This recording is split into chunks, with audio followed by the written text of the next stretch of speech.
Okay, so now you've done the D chord. Let's do another chord and then try the A out. Okay, so A. We're going to put our first finger on the 4th string on the 2nd fret.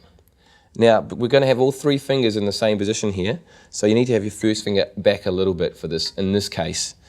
So you'll see that instead of having a really high position for your first finger, we're going to be back there on the 2nd fret, but just inside the 2nd fret, because we need to put our 2nd finger straight underneath it on the 2nd fret as well, but on the next string down. Same for the next finger, so there's 3 in a row.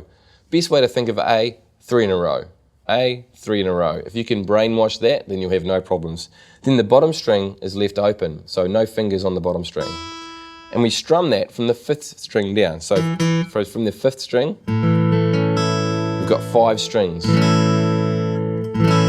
Now when you first do that chord, you might find it sounds more like this. Or even when you first do that. That's okay, just got to press down a little bit harder, and you'll find that when your fingers form calluses nice and strongly, that chord will sound nicer.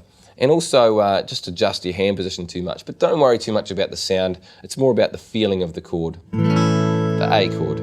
Now there are a few variations on A, and I'll go through them. Some people learn A with 1 finger flat and just strum across those 3 strings. They flatten those strings, and the bottom string they just don't strum, because otherwise you'll get a funny note that you don't want. That's another version of an A. Another one is, instead of doing 1st finger, 2nd finger, 3rd finger, they go 2nd finger, 1st finger, 3rd finger, scrunched into that little shape there. Now you can change that if you want to.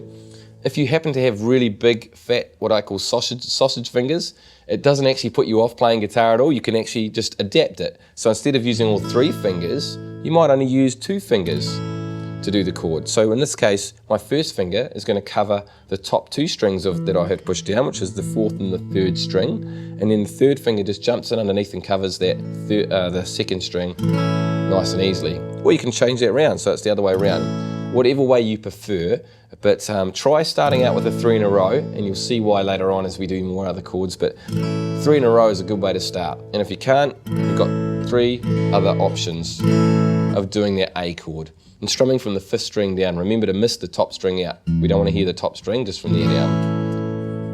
And that's the A chord.